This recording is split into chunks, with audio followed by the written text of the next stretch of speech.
김민주는 언제나 자신의 합리성을 자랑스러워했다. 39세에 그는 4천만 달러 가치의 회사 민소프트를 세웠고 지분의 60%를 소유했으며 비즈니스 결정에 감정이 개입되는 것을 결코 용납하지 않았다. 오늘까지는 그랬다. 인천국제공항 제2터미널은 늦은 저녁에 익숙한 혼잡함으로 그를 맞았다. 출국장 전광판에는 붉은 글씨가 깜박이고 있었다. KE907 서울-런던 2시간 지연. 김민주는 나직이 욕설을 뱉으며 파트너에게 전화를 걸었다. 박서준은 신호가 3번 울린 뒤에야 받았다. 민준아, 어떻게 됐어? 출발해. 친구의 목소리는 활기차고 거의 즐거워 보였다. 지연이야. 최소 2시간. 협상 시작 전까지 도착할 수 있을지 모르겠다. 진정해. 영국 놈들도 기다릴 거야. 걔들한테도 이게 푼돈이 걸린 계약이 아니잖아. 중요한 건 내가 흥분하지 않는 거야.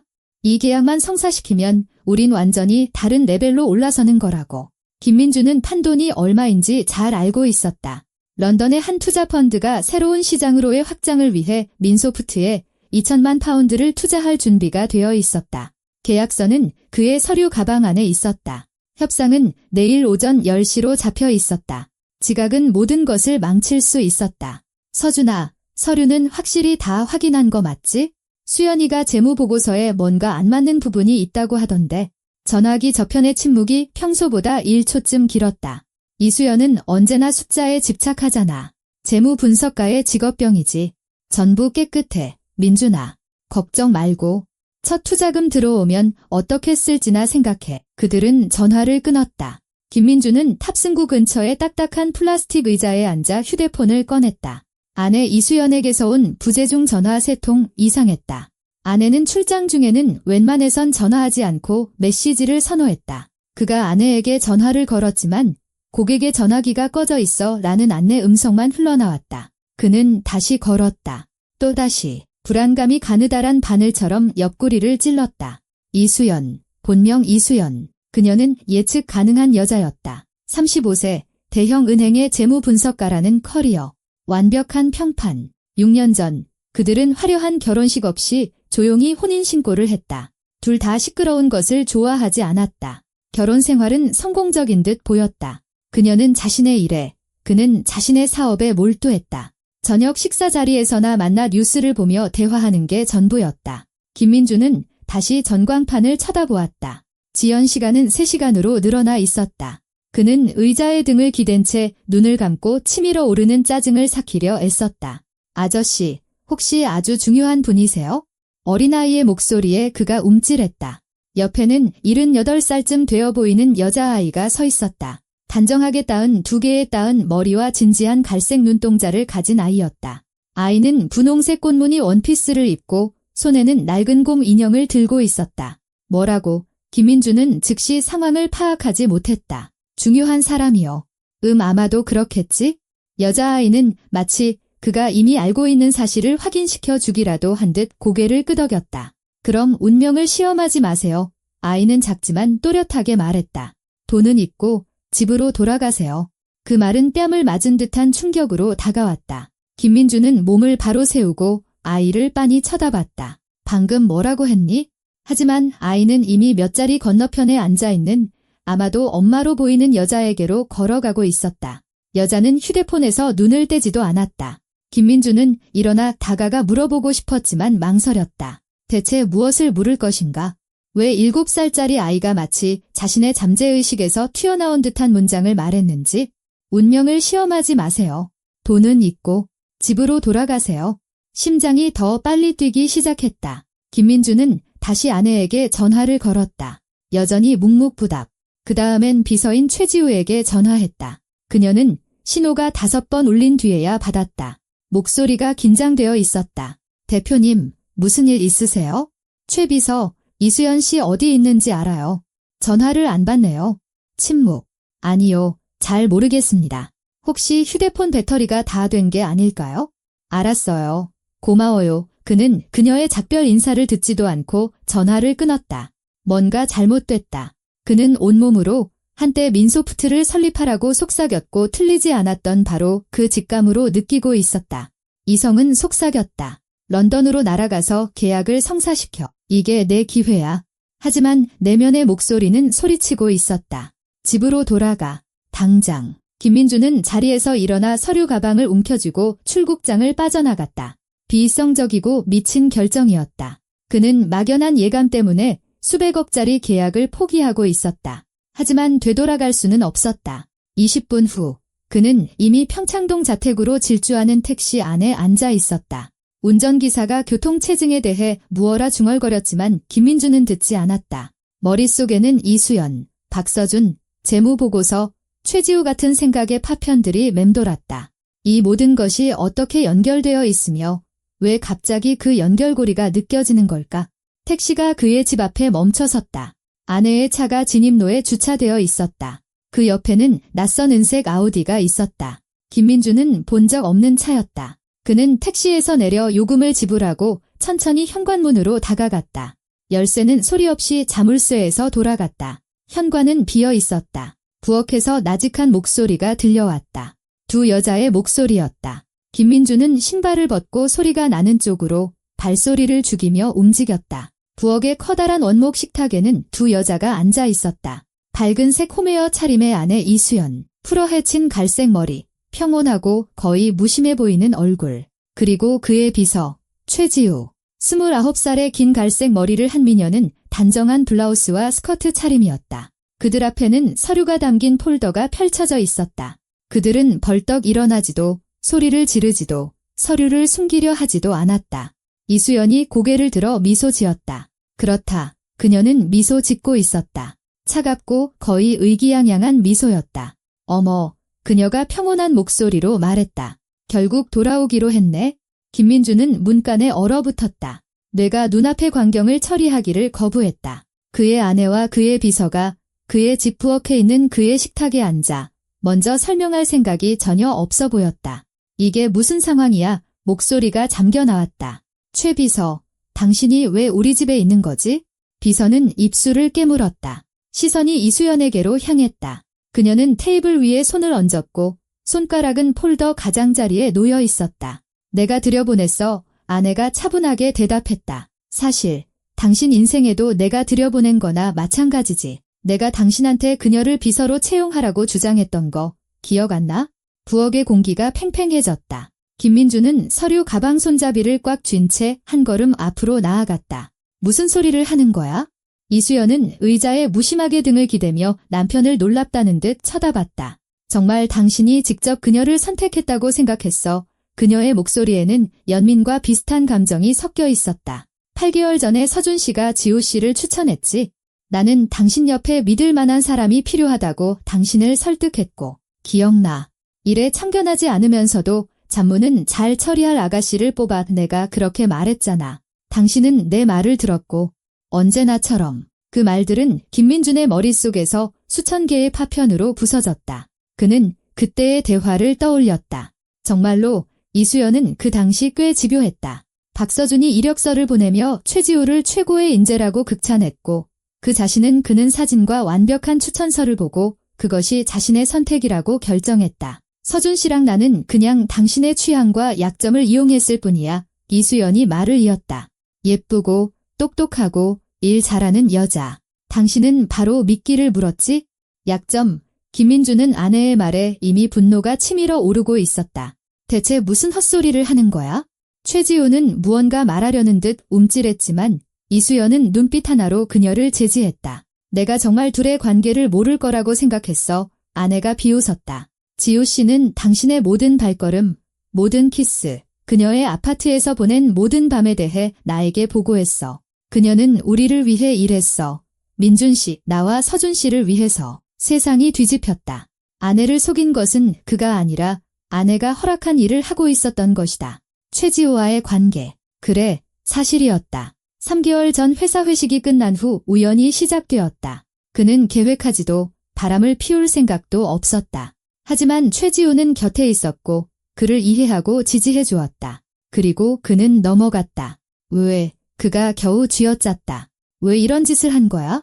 이수연은 자리에서 일어나 창가로 다가가 그에게 등을 돌렸다. 돈, 민준 씨 그리고 통제권. 서준 씨는 2인자인 것에 지쳤고 나는 오직 사업에만 미쳐서 언제든 나를 배신할 준비가 된 남자의 아내인 것에 지쳤어. 우리는 우리가 마땅히 받아야 할 것을 갖기로 했고 지호 씨가 그걸 도와준 거야? 김민주는 시선을 비서에게로 돌렸다. 그녀는 고개를 숙이고 앉아 있었다. 지호 씨, 그가 나직이 불렀다. 사실이야? 그녀가 고개를 들었다. 그 눈에서 그는 후회나 두려움과 비슷한 무언가를 보았다. 대표님, 저는 네, 아니요로만 대답해. 네. 그 말은 총성처럼 울렸다. 김민주는 내면에서 무언가 부서지는 것을 느꼈다. 그는 식탁으로 다가가 폴더를 움켜쥐었다. 이수연은 막으려 하지 않았다. 가져가. 그녀가 내뱉었다. 어차피 이미 늦었어. 필요한 건 당신이 직접 다 서명했으니까. 그가 폴더를 열었다. 계약서, 청구서, 지급 지시서, 모든 페이지에 그의 서명이 있었다. 액수는 수억 원에 달했다. 계약 상대방은 낯선 이름들이었다. 컨설팅 서비스, 마케팅 지원, 전략 감사, 모든 것이 합법적으로 보였지만 전부 가짜였다. 김민주는 폴더를 닫고 식탁 끝에 놓여있던 노트북의 전원 코드를 확 뽑아버렸다. 뭐 하는 거야? 이수연이 돌아봤다. 내 것을 되찾아가는 거야. 그가 쏘아붙였다. 그때서야 그는 식탁 위에 액정이 아래로 향하게 놓인 아내의 휴대폰을 발견했다. 창가에는 빨간 불이 켜진 녹음기가 놓여 있었다. 그들은 이 대화를 녹음하고 있었던 것이다. 그가 이성을 잃고 해서는 안 될 말을 해서 이혼과 소송에 유리한 증거를 주기를 기다리고 있었다. 하지만 김민주는 4천만 달러짜리 회사를 괜히 세운 것이 아니었다. 그는 타격을 견딜 줄 알았다. 몸을 돌려 그는 더 이상 한마디도 하지 않고 부엌을 나섰다.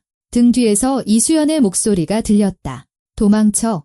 민준 씨, 당신 변호사한테 달려가 보라고. 누가 이기는지 한번 보자고. 문이 쾅 닫혔다. 김민주는 차에 올라타 서류 가방과 폴더를 조수석에 던졌다. 분노로 온몸이 떨렸다. 머릿속은 혼돈 그 자체였지만 그 혼돈을 뚫고 한 가지 명확한 생각이 떠올랐다. 감정적으로 행동해서는 안 된다. 지금은 아니다. 지금 그에게 필요한 것은 냉철한 계산과 서울 최고의 기업 전문 변호사였다. 그는 휴대폰을 꺼내 강태욱 변호사의 번호를 눌렀다. 강태욱 변호사는 잠들지 않았다. 46세의 그는 자신의 직업에 주말이나 밤낮이 없다는 사실을 오래전에 받아들였다. 밤 11시 반에 전화가 울렸을 때 그는 놀라지도 않았다. 놀라운 것은 다른 것이었다. 언제나 자신감 있고 차분했던 김민준의 목소리가 지금은 한계에 다다른 듯 들렸다. 강 변호사님, 만나 뵈야겠습니다. 급합니다. 지금 당장이요. 무슨 일입니까? 뒤통수를 맞았습니다. 아내, 파트너, 그리고 비서한테요. 사기 수법입니다. 규모는 모르겠지만 액수가 수십억은 될 겁니다. 변호사님과 2시간이 필요합니다. 강태욱은 더 묻지 않았다. 20년간의 기업 분쟁 전문 변호사 생활은 그에게 한 가지를 가르쳐 주었다. 클라이언트가 이런 상태로 전화할 때는 재앙이거나 그에 준하는 일이 벌어졌다는 뜻이었다. 오시죠. 30분 뒤에 사무실에 있겠습니다. 법무법인 강앤 파트너스의 사무실은 강남의 한복판에 있었다. 김민주는 입구에 차를 세우고 7층으로 올라갔다. 강태욱은 이미 기다리고 있었고 사무실에는 불이 켜져 있었다. 그의 옆에는 안경을 쓴 젊은 여성이 앉아 있었다. 윤소희, 기업 등기부 전문가인 그의 어쏘 변호사였다. 순서대로 말씀해 보시죠. 강태욱이 맞은편 의자를 가리켰다. 감정은 빼고 사실만요. 김민주는 폴더를 테이블 위에 내려놓고 노트북을 열어 설명하기 시작했다. 공항에서의 귀가, 부엌에서의 장면, 이수연의 고백, 최지우의 역할, 박서준의 언급. 이야기가 진행될수록 강태욱의 얼굴은 점점 더 놀라움으로 변해갔다. 서류를 보여주시죠. 그가 손을 내밀었다. 김민준이 폴더를 건넸다. 변호사는 체계적으로 페이지를 넘겼고 때때로 멈춰서 메모장에 무언가를 적었다. 윤소희 변호사가 그의 어깨너머로 들여다봤다. 그녀의 손가락은 노트북 키보드 위에서 빠르게 움직였다. 그녀는 이미 계약 상대방들을 조회하기 시작했다. 이 계약들은 직접 서명하신 겁니까? 강태욱이 서류에서 눈을 떼지 않고 물었다. 네, 그러니까 저는 일반적인 계약서에 서명한다고 생각했습니다. 최 비서가 서류 뭉치를 가져와서는 급합니다. 파트너들이 기다려요라고 말했죠. 저는 훑어보고 서명했습니다. 제 비서였으니까요. 그녀를 믿었습니다. 서명 위임장은 회사 내부 결제용으로만 있었고 외부 계약용은 없었고요. 강태욱은 고개를 끄덕이며 계속 서류를 검토했다. 여기 계약 상대방이 8곳이군요. 총 이체 금액이 그는 머릿속으로 빠르게 계산했다. 최근 9개월 동안 약 10억 원이네요. 용역, 컨설팅, 마케팅, 감사 깊이 파고들지 않으면 그럴듯해 보입니다. 파고들면요. 김민준이 몸을 앞으로 기울였다. 윤 변호사, 등기부 확인 결과는 어떻습니까? 윤소희가 화면에서 고개를 들었다. 안경 너머로 날카롭고 탐구적인 눈빛을 한 젊은 얼굴이었다. 세 개 회사는 동일한 설립자로 등록되어 있습니다. 박현식, 박서준 씨의 부친이시죠? 맞습니다. 김민준이 고개를 끄덕였다. 다른 두 곳은 이수진, 대표님 아내분의 여동생입니다. 나머지 세 곳은 구조가 좀 더 복잡하지만 연결고리를 따라가 보면 역시 친인척 관계가 드러납니다. 이 회사들은 모두 최근 1년 이내에 설립되었고 자본금은 최소 금액인 1,000만 원, 주소는 비상주 사무실입니다. 전형적인 페이퍼 컴퍼니입니다. 즉, 완전히 허구라는 거군요. 김민준이 미간을 찌푸렸다. 유령 회사를 통해 돈을 빼돌린 겁니다. 바로 그거죠. 강태욱이 확인했다. 하지만 문제는 모든 서류에 대표님 서명이 있다는 겁니다. 형식적으로는 대표님이 직접 이 거래들을 승인하신 셈입니다. 만약 지금 그들이 대표님이 비서를 이용해 자산을 빼돌렸다고 맞고소라도 하면 상황이 매우 복잡해집니다. 하지만 전 몰랐습니다. 최 비서가 일반 서류 뭉치에 이 계약서들을 끼워 넣은 겁니다. 믿습니다. 하지만 법원에는 증거가 필요하죠. 계속 파헤쳐 봅시다. 윤 변호사, 이 계약 상대방들과 관련된 모든 이메일을 찾아보세요. 서신, 계약서 초안, 박서준 씨와 이수연 씨와의 대화 기록까지. 회사 메일에 있는 건 전부 다요. 그는 김민준을 향해 말했다. 가지고 계신 모든 비밀번호와 주소를 그녀에게 넘겨주세요. 김민준은 휴대폰을 열어 필요한 모든 정보를 윤소희에게 전송하기 시작했다.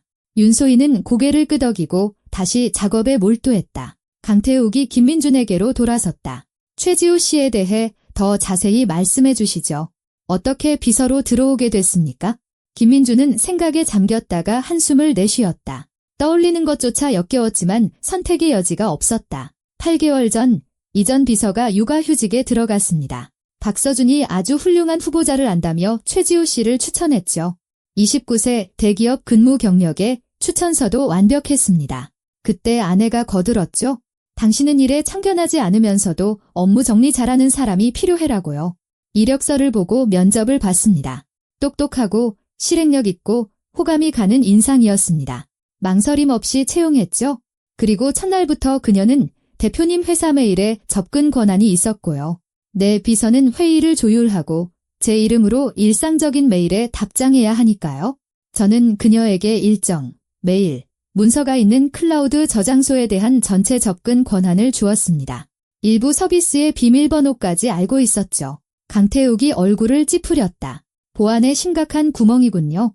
이해합니다. 하지만 박서준이 추천했고 아내가 승인했습니다. 저는 가까운 사람들을 믿을 수 있다고 생각했습니다. 김민준은 말을 잇지 못했다.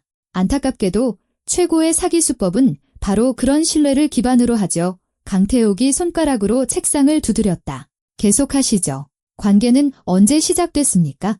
김민준이 인상을 썼다. 3개월 전 회식이 끝난 후였습니다. 늦게까지 남아 프로젝트에 대해 이야기했죠. 술을 마셨고 자연스럽게 그렇게 됐습니다. 아내를 배신할 계획은 없었지만 최지우는 곁에 있었고 저를 이해해주고 지지해줬습니다. 아내와는 오래전부터 형식적인 관계였거든요. 그녀는 그녀의 세계에, 저는 제 세계에 살았죠. 그리고 이수연 씨는 그 관계에 대해 알고 있었군요. 오늘 밝혀진 바로는? 네, 그녀가 직접 계획한 일이었습니다. 최지우가 모든 만남과 모든 밤에 대해 보고했다고 말했습니다. 강태욱이 고개를 저었다. 전형적인 허니트랩 수법이군요. 최지우는 트로이 목마처럼 대표님 인생에 들어온 겁니다. 그녀를 통해 박서준과 이수연은 문서, 협상, 계획 등 모든 것에 접근할 수 있었죠. 게다가 그 관계는 그들에게 추가적인 압박 수단을 제공했습니다. 유리한 조건으로 이혼하는데 사용할 수도 있었을 거고요. 하지만 대체 왜 이런 짓을? 박서준은 회사 지분의 40%를 가지고 있습니다. 이미 부자라고요. 탐욕과 야망이죠. 변호사가 어깨를 으쓱했다. 40%는 언제나 60%보다 적습니다. 소수 지분 파트너는 대주주에게 종속되죠. 여기에 대표님 아내와의 개인적인 관계까지 더해진다면 그들이 연인 관계라고 생각하시는 겁니까? 김민주는 분노로 다시 속이 뒤집히는 것을 느꼈다. 저는 아무것도 생각하지 않습니다. 사실에 기반해서 말할 뿐입니다. 하지만 이 정도 수준의 계획에는 심각한 동기가 필요합니다. 돈도 하나지만 감정이 개입되면 사람들은 더 큰 위험을 감수하죠. 윤소희가 손을 들어 주의를 끌었다. 강 변호사님, 흥미로운 것을 찾았습니다. 회사 메일에 최지우 씨와 이 외부 주소 간의 이메일 기록이 있습니다. 이건 박서준의 개인 메일입니다. 김민준이 보고 고개를 끄덕였다. 비공식적인 연락에 사용하죠. 그럼 이걸 보시죠. 윤소희가 노트북을 돌렸다. 화면에는 반년 전 날짜에 박서준이 최지우에게 보낸 이메일이 열려 있었다. 제목, 인텔소프트 계약건. 최 비서님, 인텔소프트 계약서 초안 보냅니다. 김 대표님이 내일 유럽 프로젝트 관련 서류 뭉치와 함께 서명해야 합니다. 금액은 요청하신 대로 4억 5천만 원입니다. 최종 승인 부탁드립니다. 강태욱이 천천히 숨을 내쉬었다. 이건 공모의 직접적인 증거입니다. 최지우는 대표님이 서명하기 전에 박서준과 허위 계약을 조율했던 겁니다. 이런 메일이 더 있습니다. 최소 20건은 됩니다. 윤소희가 계속 스크롤을 내렸다. 여기 또 있습니다. 이수연 님께서 비즈니스 벡터 건을 승인하셨습니다. 김 대표님은 금요일에 서명하실 겁니다. 그리고 이건 정말 대박이네요. 박서준이 회사 메신저를 통해 최지우에게 보낸 음성 메시지입니다. 그녀가 녹음을 틀었다. 스피커에서 익숙한 박서준의 목소리가 흘러나왔다. 거만하고 자기만족에 찬 목소리였다. 지우 씨, 역시 최고야. 몇 달만 더 하면 민준이 지분은 제로가 될 거야. 이 일 끝나면 우리도 마음 편하게 살자고. 수연이가 당신한테 보너스로 5천만 원 준다고 약속했어. 아주 잘하고 있어? 사무실의 침묵이 귀를 울릴 정도였다. 김민주는 의자 팔걸이를 꽉 붙잡고 앉아 있었다. 얼굴이 하얗게 질렸다. 내 지분을 제로로 만들려고 했다니 그가 속삭였다. 회사를 통째로 삼키려고. 단순히 삼키는 게 아닙니다. 강태욱이 명확히 했다. 정황상 계획은 더 복잡했습니다. 허위 계약으로 돈을 빼돌리면서 회사가 손실을 보거나 자금이 엉뚱하게 사용되는 것처럼 보이게 만들었을 겁니다. 그 다음에는 아마 기업 분쟁을 일으켜 대표님을 무능한 경영이나 사기 혐의로 고발하고 법원을 통해 경영에서 배제시키려 했겠죠. 대표님의 평판은 땅에 떨어지고 투자자들은 등을 돌릴 테고 박서준과 이수연은 회사와 빼돌린 자산을 손에 넣는 겁니다. 최지우와의 관계도 그 계획의 일부였던 거고요. 물론입니다. 첫째, 이혼 소송을 위한 약점이죠. 둘째, 감정적인 유대감은 경계심을 낮춥니다. 대표님은 그녀를 믿었고 서류를 마땅히 했어야 할 만큼 꼼꼼히 확인하지 않으셨던 겁니다. 김민준이 두 손으로 얼굴을 감쌌다. 모든 것이 무너져 내리고 있었다. 그가 수년간 쌓아 올린 삶은 환상이었다. 아내는 배신했고 파트너도 배신했다. 연인은 스파이였다. 어떻게 해야 합니까? 목소리가 공허하게 울렸다. 강태욱은 자리에서 일어나 창가로 다가가 등 뒤로 팔짱을 꼈다. 첫째, 당황하지 마십시오. 우리에겐 공모 증거, 이메일, 음성 메시지가 있습니다. 윤 변호사가 지금 모든 의심스러운 거래의 전체 목록을 작성할 겁니다. 둘째, 모든 전자 증거를 법적으로 확보해야 합니다. 내일 아침에 공증인을 부르겠습니다. 증거 보전 절차를 진행해서 법정에서 반박할 수 없게 만들 겁니다. 그 다음은요? 그 다음엔 검찰청으로 갑니다. 우리가 먼저 사기 혐의로 고소장을 제출하고 모든 자료를 넘겨야 합니다. 그들이 먼저 선수쳐서 대표님을 주범으로 몰아가면 훨씬 더 힘들어집니다. 그들보다 빨라야 합니다. 하지만 모든 서류에 제 서명이 있습니다. 저 자신이 고발당할 수도 있습니다. 그래서 순서가 중요합니다. 강태욱이 그에게로 돌아섰다. 우리는 보여줄 겁니다. 대표님이 기만당했다고. 당신의 비서를 통해 진짜 계약서들 사이에 가짜 계약서를 끼워 넣는 수법에 당했다고. 그리고 그 비서는 당신의 파트너와 아내의 지시에 따라 움직였다는 것을 증명할 서신 기록이 우리에게 있습니다. 추가로 전직 형사인 사립탐정 한철민 씨를 고용하는 것을 추천합니다. 이수연과 박서준의 만남, 유령 회사 소유주들과의 접촉 등 추가 자료를 수집하게 하죠. 김민준이 천천히 고개를 끄덕였다. 계획은 논리적이었지만 그의 내면은 여전히 폭풍우가 몰아치고 있었다. 강 변호사님, 만약 최지우가 그녀가 저에게 불리한 증언을 하면요. 가능성은 있습니다. 하지만 그녀에게는 선택지가 있죠. 공범으로 남아 박서준, 이수연과 함께 감옥에 가거나 수사에 협조하고 감형을 받거나 저는 후자에 걸겠습니다. 최지우는 점고, 전과도 없습니다. 만약 이 계획을 밝히는데 협조하지 않으면 실형을 살게 될 겁니다. 그녀를 회유하자는 말씀이십니까? 저는 모든 가용한 수단을 사용하자는 겁니다. 강태욱이 단호하게 대답했다. 이건 비즈니스입니다. 김 대표님. 이기거나 모든 것을 잃거나 둘 중 하나입니다. 김민준의 휴대폰이 진동했다. 모르는 번호로부터 온 메시지였다. 대표님, 저 최지우입니다. 만나 뵙고 싶습니다. 이수연 씨 없이요. 오늘 그녀가 대표님께 말한 것은 전부 사실이 아닙니다. 제발요. 김민준이 강태욱에게 화면을 보여줬다. 그가 눈을 가늘게 뜨고 만족스럽게 손가락을 튕겼다. 흥미롭군요. 벌써 균열이 생긴 것 같습니다. 제가 그녀를 만나야 할까요? 물론입니다. 하지만 혼자는 안 됩니다. 제가 동행하고 그녀의 동의하에 합법적으로 모든 것을 녹음할 겁니다. 만약 그녀가 정말로 이야기할 준비가 되어 있다면 이건 판도를 뒤집을 수 있습니다. 김민준이 답장을 입력했다. 내일 오전 10시 내 변호사 사무실에서 주소는 보내주겠소? 답장은 즉시 왔다. 알겠습니다. 감사합니다. 강태욱이 손뼉을 쳤다. 윤 변호사, 계속 매일 파보세요. 아침까지 전체 그림이 필요합니다. 김 대표님, 댁으로 돌아가서 잠을 좀 청하도록 노력해 보십시오.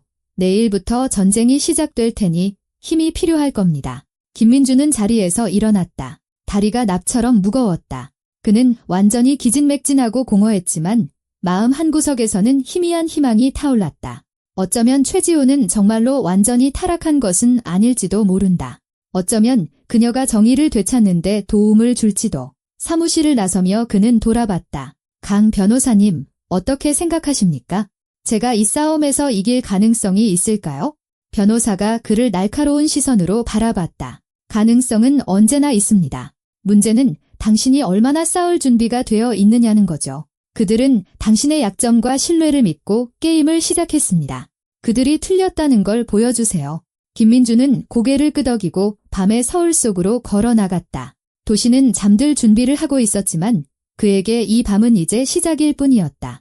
아침은 김민준이 민소프트의 사내 시스템에 접속할 수 없다는 사실과 함께 시작되었다. 비밀번호가 맞지 않았다. 그는 회사 메일을 통해 접속 권한을 복구하려 했지만 그것마저 차단되어 있었다. 시스템 관리자에게 전화했지만 소용없었다.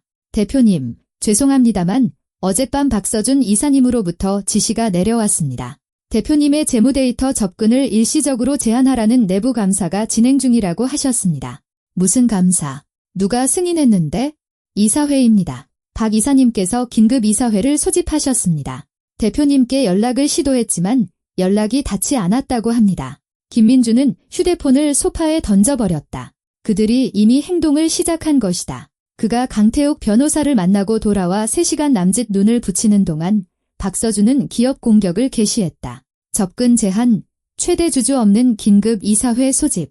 이 모든 것은 심각한 결과를 초래할 수 있었다. 계획은 명백했다. 그를 경영에서 고립시키고 회사에 혼란이 있는 것처럼 꾸며 무능함을 탓하려는 것이었다. 오전 9시, 그는 이미 강태욱 변호사 사무실 문 앞에 서 있었다. 강 변호사는 진한 커피 한 잔과 나쁜 소식으로 그를 맞았다. 오늘 당신의 파트너가 법원에 소송을 제기했습니다. 우 변호사가 출력물을 내밀었다. 기업 자금의 부적절한 사용 혐의를 이유로 당신을 회사 경영에서 잠정적으로 배제해달라고 요구하고 있습니다. 당신이 허위 계약을 체결하고 통제 가능한 회사로 자금을 빼돌렸다고 주장하는군요. 자기가 한 짓을 나한테 뒤집어 씌우는군. 김민준은 파트너의 뻔뻔함에 놀랐다. 공격이 최선의 방어라는 전형적인 전술이죠. 먼저 소송을 거는 쪽이 의제를 설정하게 됩니다. 하지만 우리에게는 이 점이 있습니다.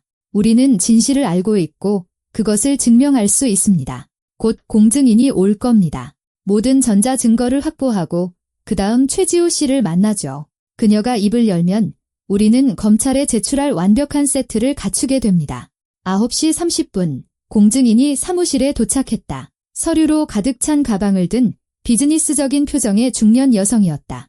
윤소희 변호사는 이미 어젯밤에 찾아내 저장해둔 이메일과 파일이 열린 노트북을 준비해 두었다. 김민준 대표님, 공증인이 손을 내밀었다. 정은경입니다. 강 변호사님께 상황은 들었습니다. 시작하죠. 절차는 1시간 반이 걸렸다. 공증인은 각 이메일, 파일, 메타데이터, 문서 생성 날짜, 메시지가 발송된 IP 주소, 계약서 초안의 수정 이력 등을 체계적으로 기록했다. 윤소희가 발견한 내용을 설명했다. 이것은 최지우가 박서준에게 보낸 이메일입니다.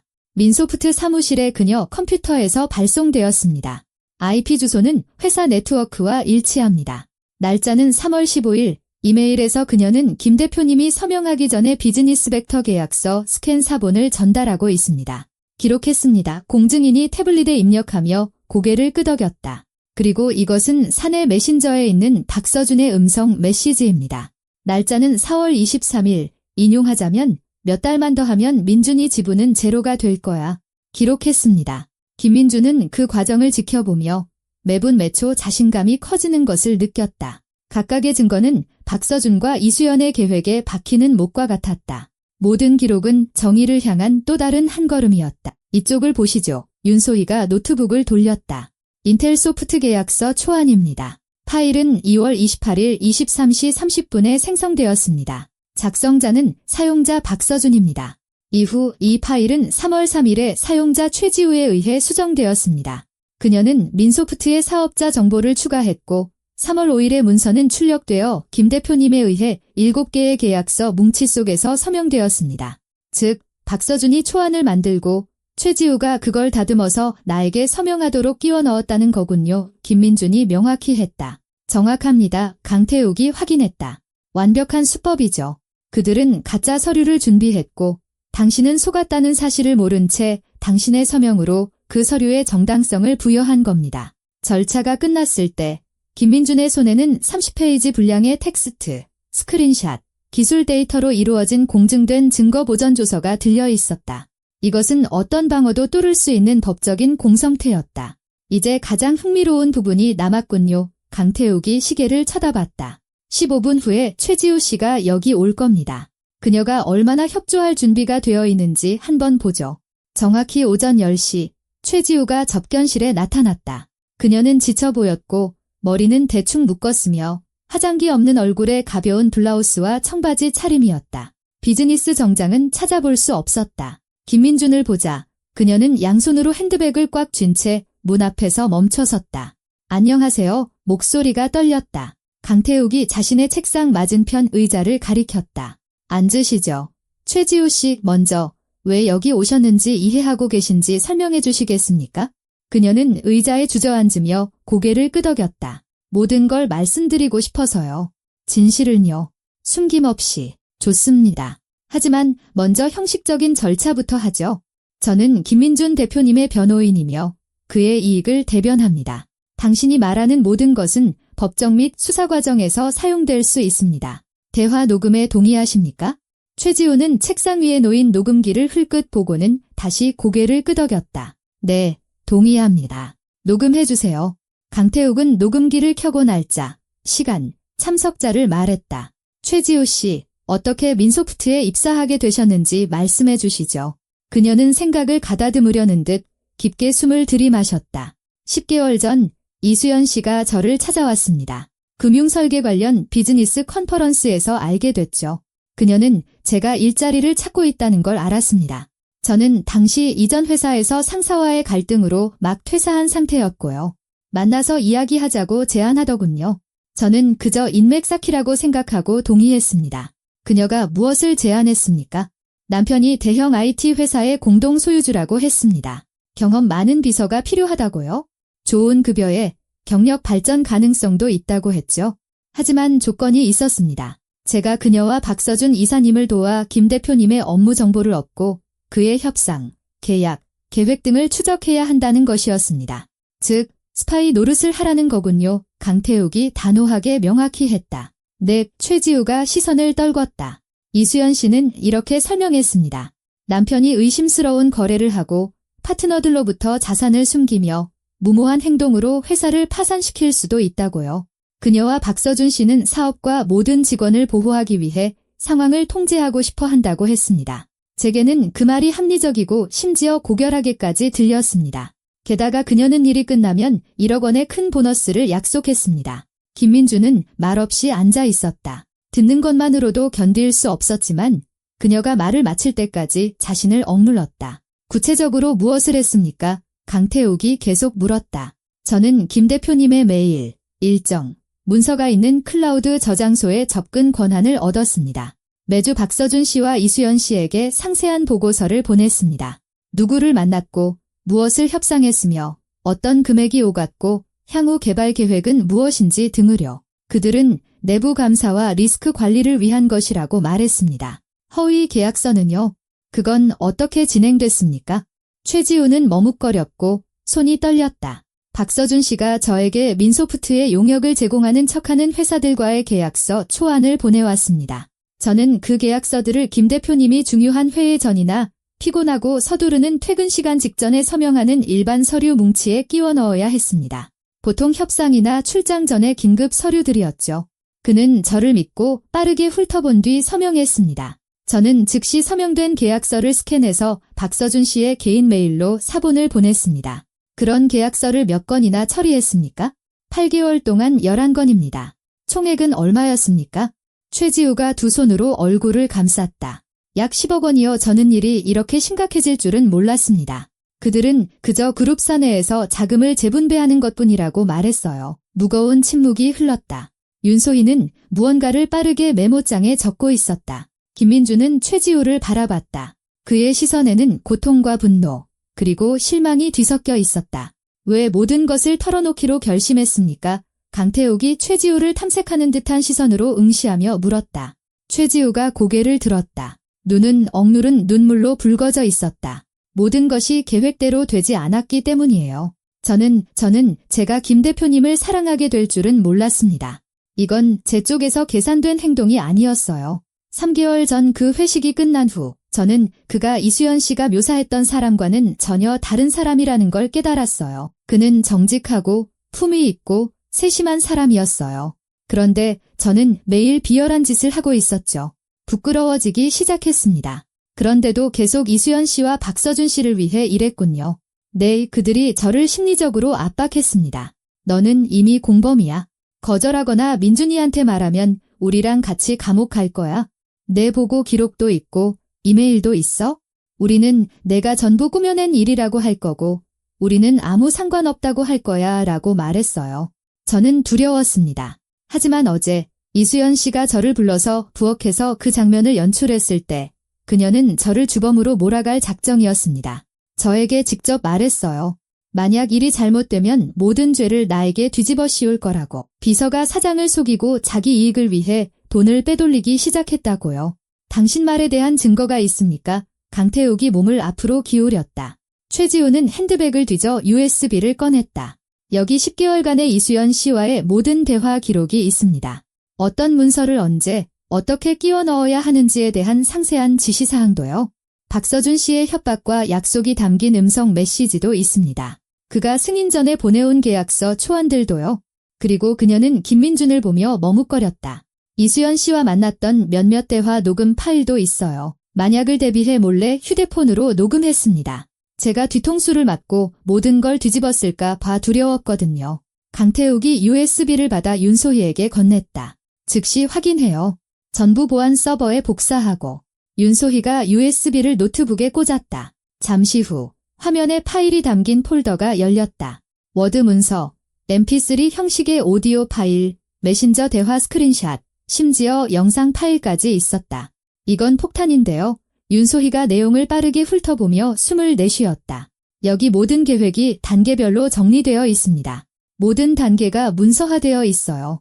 최지우가 울기 시작했다. 소리 없이 손바닥에 얼굴을 묻은 채 어깨가 흐느낌으로 떨렸다. 제가 끔찍한 짓을 저질렀다는 걸 알아요. 저는 벌을 받아 마땅해요.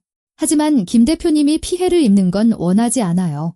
그는 아무 잘못이 없어요. 그저 자기를 배신한 사람들을 믿었을 뿐이에요. 김민준이 마침내 입을 열었다. 목소리는 얼음처럼 차가웠다. 한마디 한마디가 힘겹게 나왔다. 왜 이 일에 동참하기로 한 거요? 돈 때문에? 아니면 경력? 누군가에게 복수하려고? 최지우가 젖은 얼굴을 들고 그의 눈을 바라봤다. 돈 때문이었어요. 오직 돈 때문에. 어머니가 암 투병 중이세요. 치료비가 너무 비싸요. 수술비만 3천만 원인데 수술을 못 기다리실 수도 있었어요. 이수연 씨가 일이 끝나면 1억 원을 약속했어요. 저는 이게 그저 기업 간의 게임이고 누구도 심각하게 다치지 않을 거라고 생각했어요. 제가 바보였어요. 제발 용서해주세요. 용서받을 자격이 없다는 건 알지만 부탁드립니다. 그는 대답하지 않았다. 용서하고 싶지는 않았지만 이해는 갔다. 최지우는 다른 사람의 게임에 이용된 도구, 조리였다. 진짜 적은 그녀의 절박함을 이용한 이수연과 박서준이었다. 강태욱이 계속 질문을 던졌다. 최지우 씨, 당신이 심각한 범죄에 가담했다는 사실을 이해하고 있습니까? 특정경제범죄 가중처벌 등에 관한 법률 위반, 업무상 배임입니다. 사전 공모한 조직적 범죄고요. 최대 10년의 징역형에 처해질 수 있습니다. 그녀는 손수건으로 눈물을 닦으며 고개를 끄덕였다. 이해합니다. 책임질 준비가 되어 있습니다. 하지만 처벌을 감경받을 기회가 있습니다. 어쩌면 실형을 피할 수도 있죠. 형법에 이런 조항이 있습니다. 범죄의 수사를 적극적으로 돕고 다른 공범을 밝혀내는 것, 만약 당신이 수사관에게 상세한 증언을 하고 모든 증거를 제출하며 수사에 협조한다면 법원은 반드시 이를 감경사유로 참작할 겁니다. 아마 집행유예를 받을 가능성이 높습니다. 준비됐습니다. 필요한 건 뭐든지 하겠습니다. 아주 작은 부분까지 전부 다 이야기할 겁니다. 강태욱은 김민준을 바라보며 결정을 기다렸다. 당신의 결정에 달렸습니다. 김 대표님. 김민준은 최지우를 계속 쳐다보며 천천히 숨을 내쉬었다. 증언하게 하세요. 수사를 돕게 하고요. 하지만 이것만은 기억하게 하세요. 제게서 용서는 없을 겁니다. 절대. 배신은 용서받지 못합니다. 최지우가 다시 울음을 터뜨렸다. 이번에는 참지 않고 강태욱은 그녀가 진정할 시간을 주고 물 한 잔을 건넸다. 그녀는 물을 마시고 손수건으로 얼굴을 닦았다. 좋습니다. 변호사가 사무적인 톤으로 말했다. 지금 윤 변호사가 USB의 모든 것을 복사하고 공증인을 다시 불러 증거로 확보하겠습니다. 그 다음 우리 셋은 검찰청으로 갑니다. 거기서 당신은 여기서 말한 모든 것을 조서에 남기고 반복해야 합니다. 지금 바로 시작할 준비되셨습니까? 네, 준비됐습니다. 최지우가 흐느끼며 말했다. 2시간 후 그들은 서초동 서울중앙지검의 접견실에 앉아 있었다. 강태욱은 범죄 고소장을 제출하며 공증된 조서, 최지우가 제공한 증거가 담긴 USB, 그리고 그녀가 증인으로서 진술하는 데 동의한다는 서면 동의서를 첨부했다. 사건은 조상현 검사에게 배당되었다. 노련한 수사관의 날카로운 눈빛을 가진 중년의 남자였다. 그는 말없이 그들의 이야기를 듣고 간간이는 질문을 던지며 서류를 넘겨보았다. 그러고는 모든 것을 들고 부장검사실로 사라졌다. 40분 후 그는 조직적인 대규모 사기 혐의로 형사사건을 입건한다는 결정서를 들고 돌아왔다. 김민준 씨는 피해자, 최지우 씨는 현재로서는 수사에 협조하는 참고인. 추후 수사 과정에서 그녀의 역할을 결정할 겁니다. 박서준 씨와 이수연 씨는 피의자입니다. 내일부터 본격적인 수사에 착수하겠습니다. 압수수색, 조사, 신문이 있을 겁니다. 검찰청 건물을 나오며 김민준은 어깨에서 거대한 돌덩이가 굴러떨어지는 것을 느꼈다. 전쟁은 공식적으로 시작되었지만 이제 그에게는 동맹과 증거, 그리고 법이 그의 편에 있었다. 조상현 검사는 시간을 낭비하지 않았다. 바로 다음 날 아침 민소프트 사무실에 압수수색 영장을 든 수사관들이 들이닥쳤다. 박서준은 가장된 평온함으로 그들을 맞았지만 검사와 함께 도착한 김민준은 그의 관자놀이 혈관이 꿈틀거리는 것을 놓치지 않았다. 조 검사님, 이건 뭔가 오해가 있는 것 같습니다. 박서준이 두 팔을 벌렸다. 저희는 20년 지기 파트너입니다. 무슨 사기란 말입니까? 오해는 수사 과정에서 밝혀질 겁니다. 조 검사가 태연하게 대답했다. 일단 지난 1년간의 재무 서류를 제출해 주시죠. 모든 계약 상대방과의 계약서, 지급 지시서, 회계 장부 전부요. 수사관들이 서버와 서류를 뒤지는 동안 조 검사는 박서준을 회의실로 불러 조사했다. 김민준은 복도에 남아 유리병 너머로 지켜봤다. 박서준은 차분하게 말하고 손짓을 섞고 미소 지으며 어리둥절한 척 연기하려 애썼다. 하지만 조 검사는 속지 않았다. 그는 체계적으로 질문을 던지고 조서에 답변을 기록하며 때때로 어떤 출력물을 보여주었다. 그럴 때마다 박서준의 얼굴은 눈에 띄게 창백해졌다. 1시간 후 검사가 나와 김민준에게 고개를 끄덕였다. 내일 그의 자택과 부인 댁을 압수수색하겠습니다. 원본 서류, 컴퓨터, 휴대폰이 필요합니다. 상황이 더 악화될 것에 대비하십시오. 그들이 반격을 시도할 겁니다. 그날 저녁 김민준에게 모르는 번호로 전화가 걸려왔다. 수화기 너머의 목소리는 변호사의 것이었다. 자신을 이수연의 변호인인 송재혁이라고 소개했다. 김민준 씨, 제 의뢰인이 만남을 요청하고 있습니다. 그녀는 법적 다툼 없이 평화롭게 갈등을 해결할 준비가 되어 있습니다. 일부 손해에 대한 자발적인 배상도 가능하다고 합니다. 당신 의뢰인에게 전해주시오. 기차는 이미 떠났다고 김민준은 말을 끝까지 듣지도 않고 전화를 끊었다.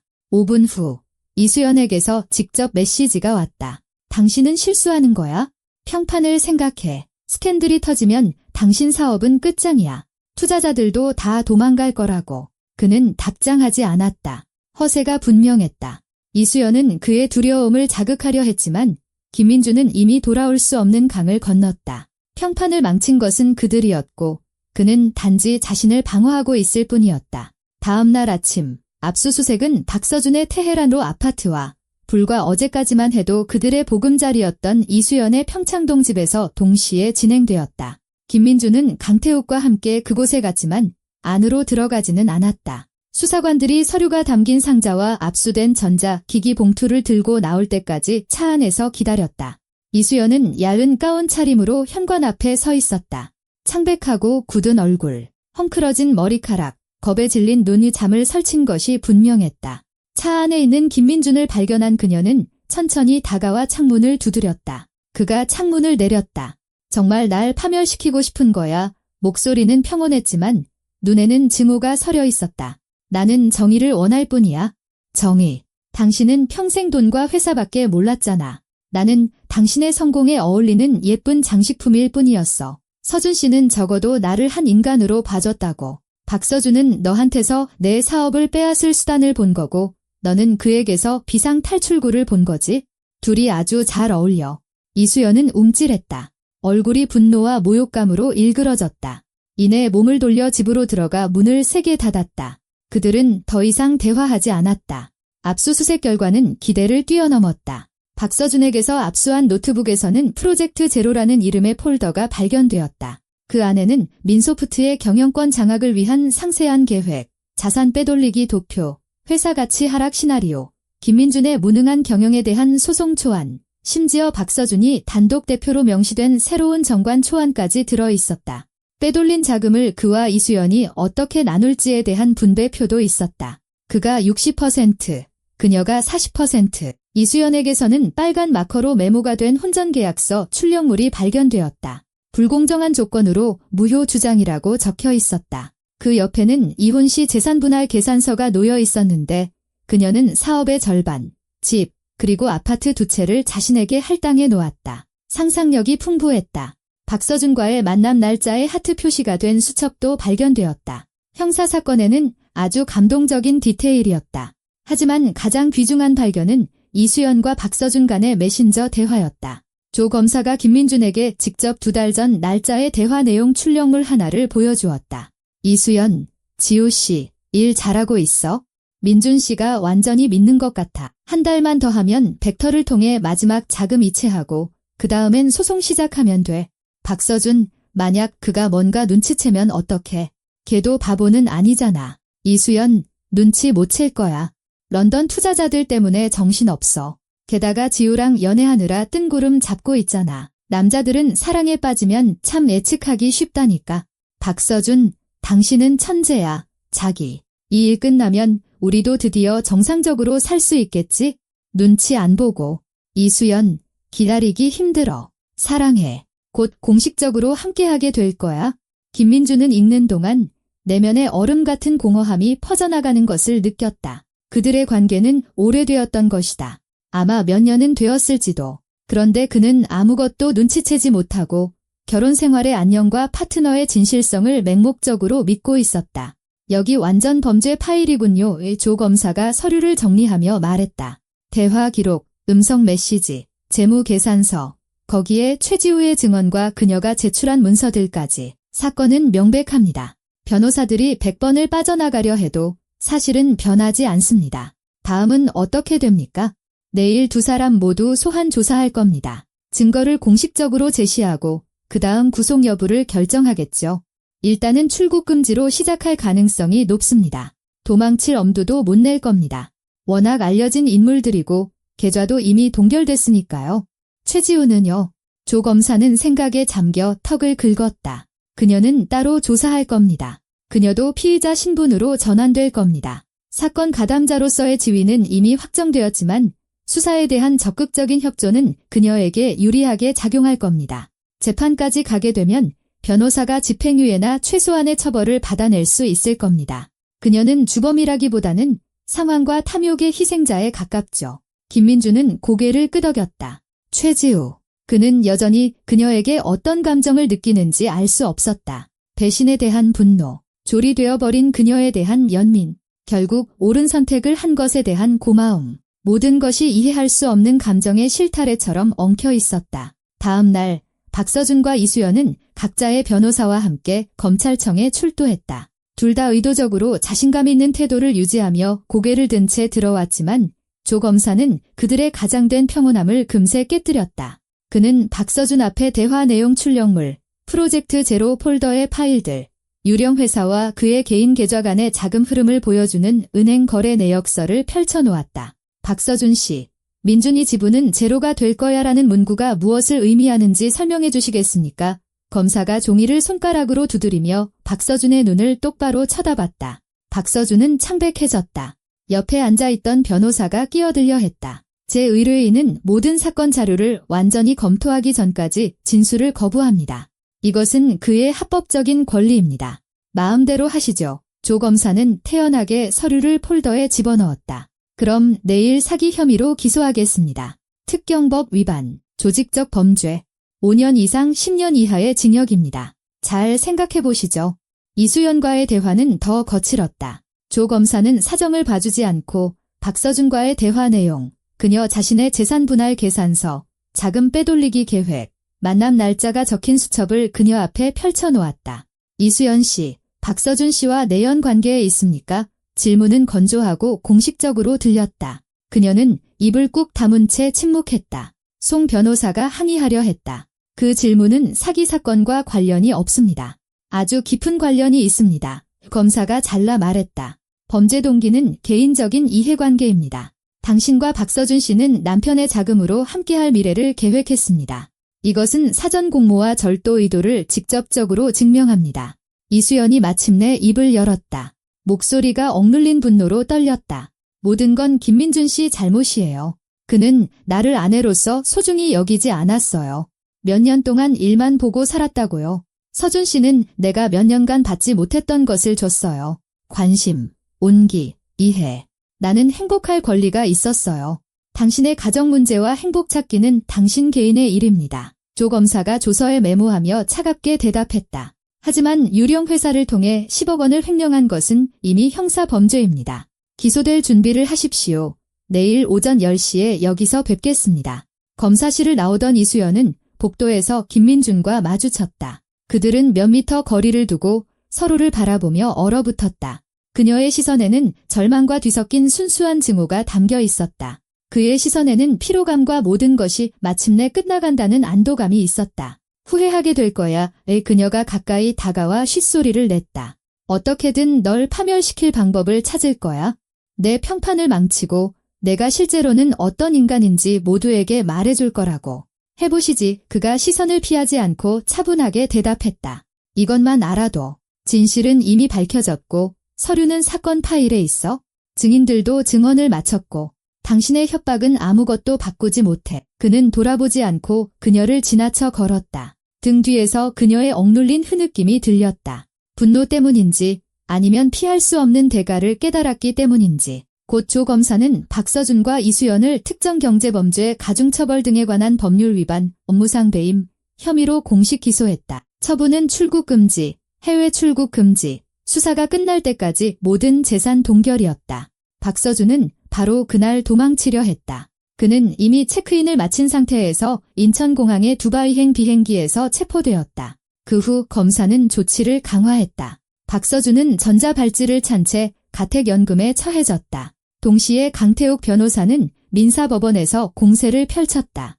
허위계약 무효 확인 소송, 유령회사에 대한 손해배상 청구 소송, 박서준과 이수연의 재산에 대한 가압류 신청, 정신적 피해에 대한 위자료 청구 소송.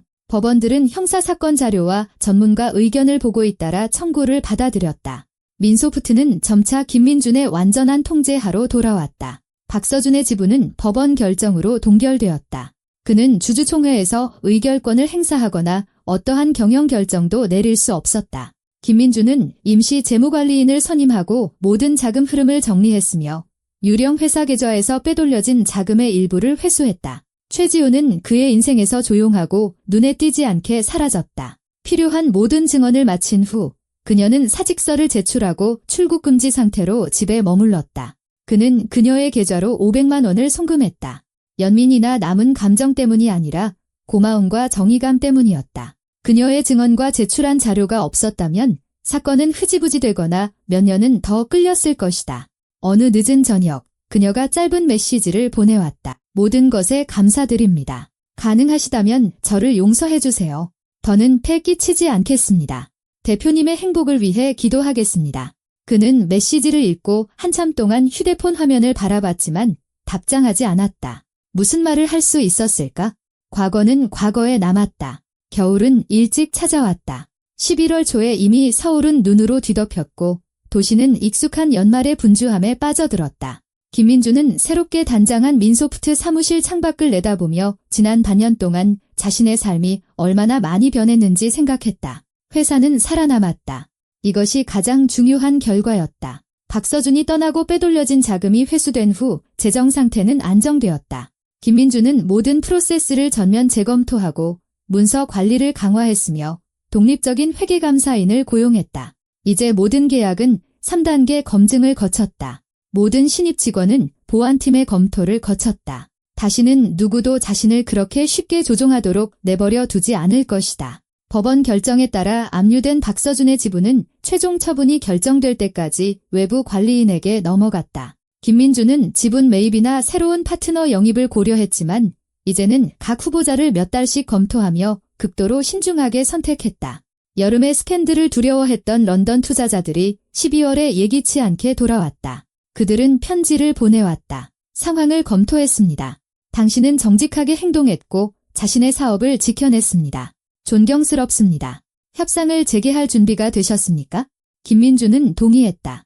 이번에는 서두르거나 압박 없이 깔끔하게 거래가 진행되었다. 협상은 3주가 걸렸다.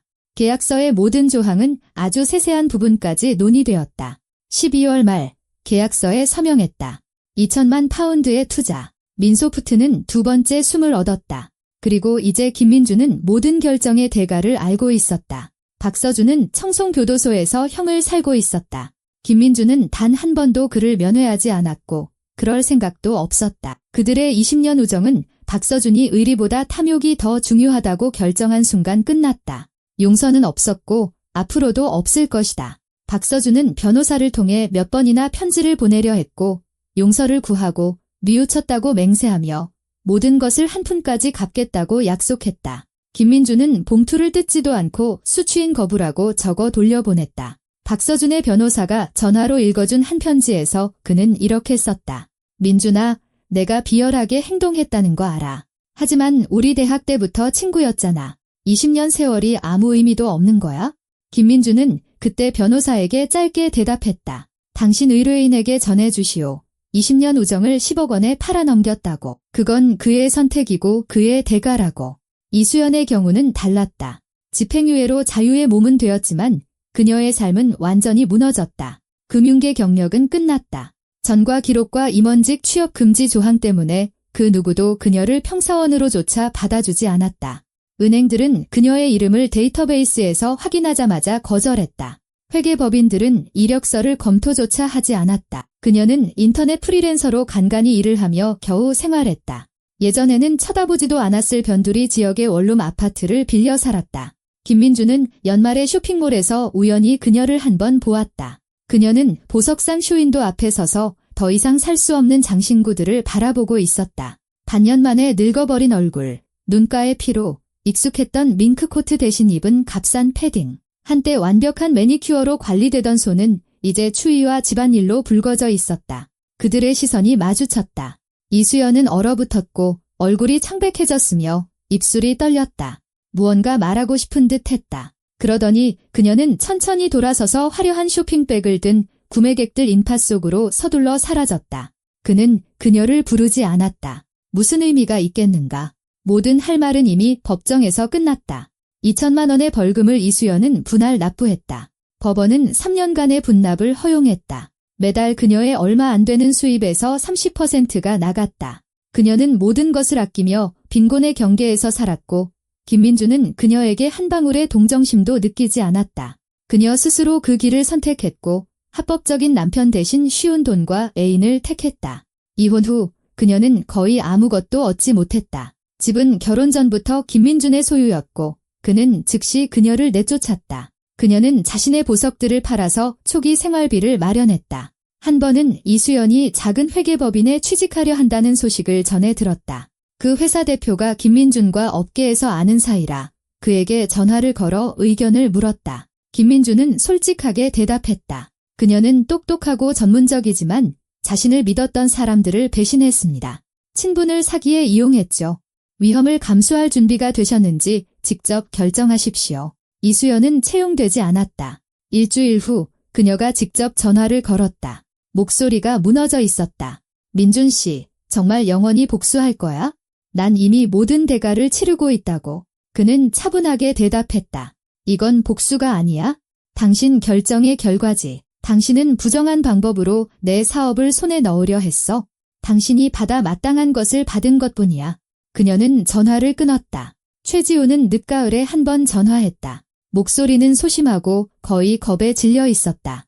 대표님, 제가 연락드릴 자격이 없다는 거 알아요. 그냥 도움 주셔서 복수하지 않으셔서 감사하다고 말씀드리고 싶었어요. 당신이 정의를 되찾는데 도움을 줬소. 그가 건조하게 대답했다. 그건 당신의 선택이었고 그 선택이 당신을 구한 거요. 저는 부산으로 이사했어요. 작은 회사에서 행정직으로 일자리를 구했고요. 처음부터 다시 시작하고 있어요. 속임수 없이, 게임 없이, 정직하게요. 집행유예 기록 때문에 재무나 자산 관련 업무는 아니지만요. 행운을 비요. 침묵이 길어졌다. 최지우는 힘을 모으려는 듯 수화기에 숨을 몰아쉬었다.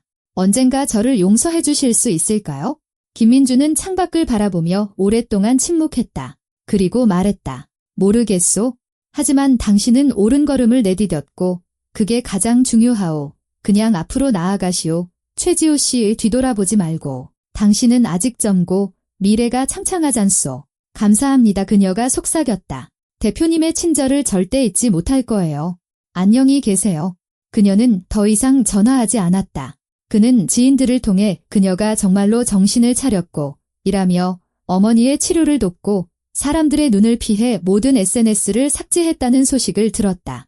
어쩌면 그곳 부산에서 그녀는 자신의 행복을 찾을지도 모른다. 김민주는 악감정을 품지 않았다. 최지우는 비록 자발적이었을지언정 타인의 조종에 의한 희생자였다. 중요한 것은 그녀가 제때 멈추고 진짜 범인들을 밝히는데 도움을 주었다는 것이다. 강태욱 변호사는 단순한 변호사를 넘어 진정한 친구가 되었다.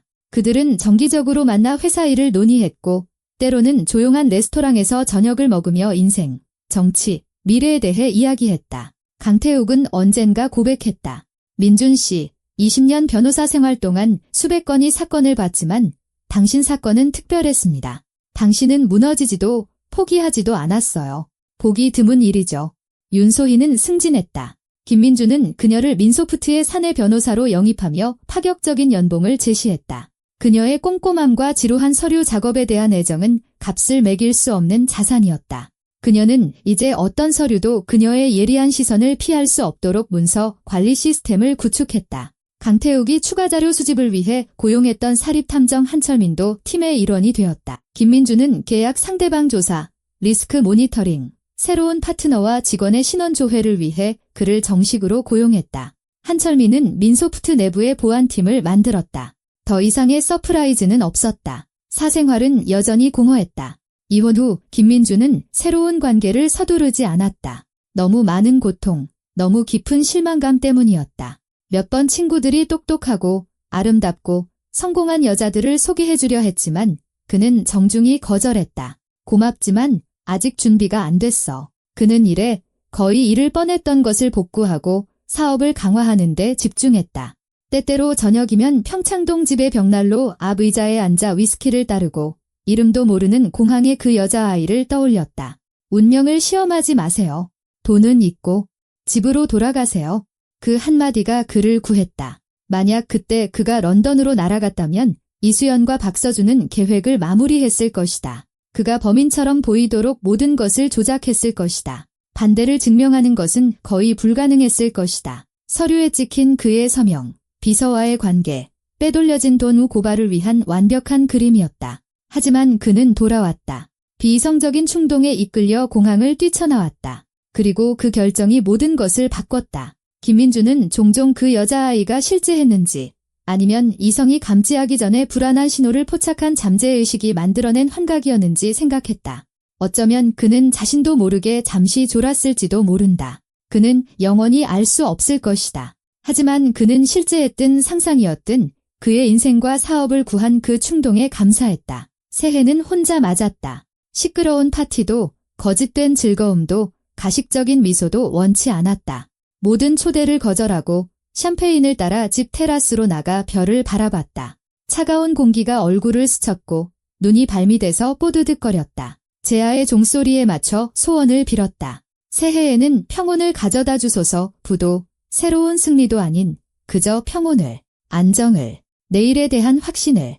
1월은 박서준의 전 동료, 한때 민소프트에서 일하다가 자신의 프로젝트를 시작하기 위해 떠났던 사람과의 만남으로 시작되었다.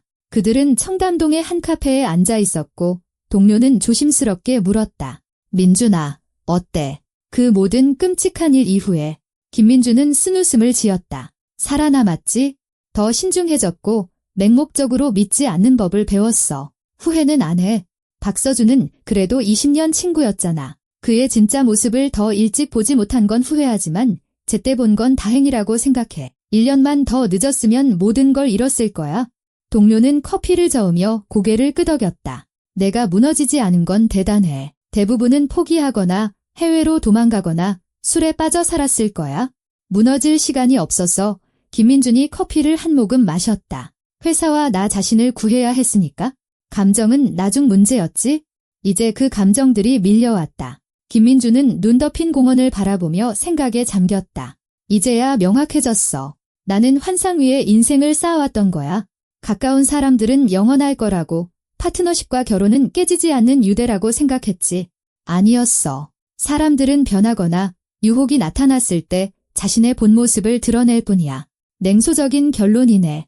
현실적인 결론이지. 김민준이 정정했다. 사람들 전체에 실망한 건 아니야. 강태욱 변호사, 윤소희 변호사, 한철민 탐정. 그들은 품위가 존재한다는 걸 증명해줬어. 단지 신뢰는 얻어야 하고 확인해야 한다는 걸 깨달았을 뿐이야. 언제나. 한 달 후, 2월 말에 김민주는 다시 인천국제공항에 있었다. 이번에는 독일 파트너들과의 공동 프로젝트 협상을 위한 베를린행 비행기였다. 모든 것이 계획대로였고 지연은 없었다. 그는 비즈니스 라운지에 앉아 태블릿으로 프레젠테이션을 검토하고 있을 때 어린아이의 웃음소리를 들었다. 돌아보았다. 창가에 8살쯤 된 여자아이가 2개의 따은 머리를 하고 서서 엄마에게 무언가를 가리키며 즐겁게 비행기에 대해 제잘거리고 있었다. 심장이 쿵 내려앉았다. 지난 여름에 그 아이와 아주 닮았다. 김민주는 일어나 가까이 다가갔다.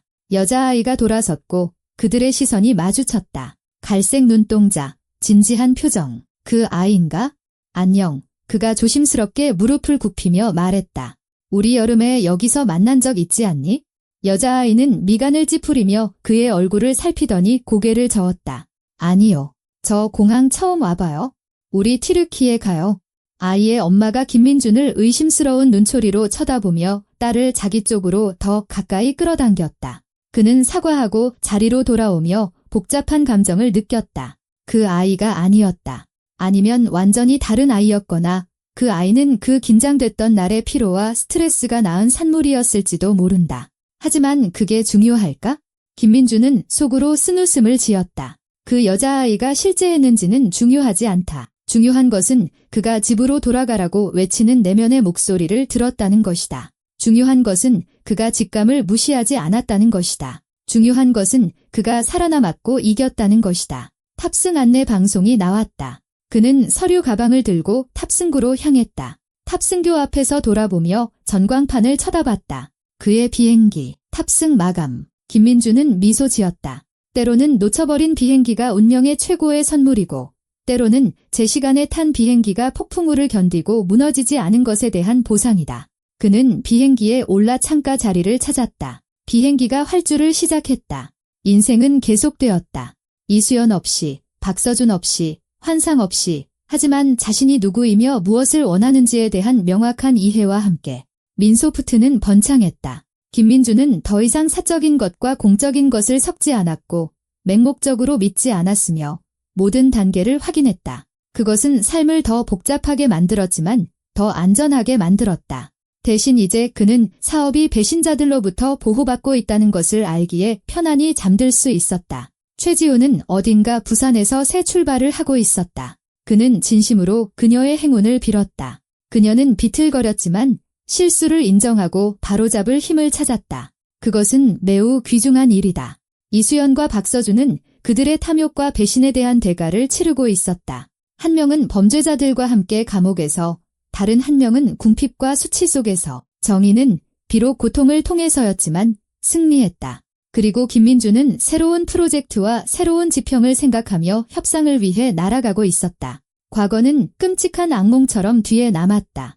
앞에는 거짓과 배신이 없는 진짜 인생이 있었다. 비행기가 이륙하여 구름을 뚫었다. 창밖으로는 밝은 태양이 빛나고 있었고 김민주는 어쩌면 곧 다시 누군가를 자신의 삶에 들일 준비가 될지도 모른다고 생각했다. 하지만 이제는 과거의 교훈을 기억하며 신중하고 현명하게 그는 의자 등받이에 몸을 기대고 눈을 감았다. 모든 것이 괜찮을 것이다. 이제 그는 그것을 알고 있었다.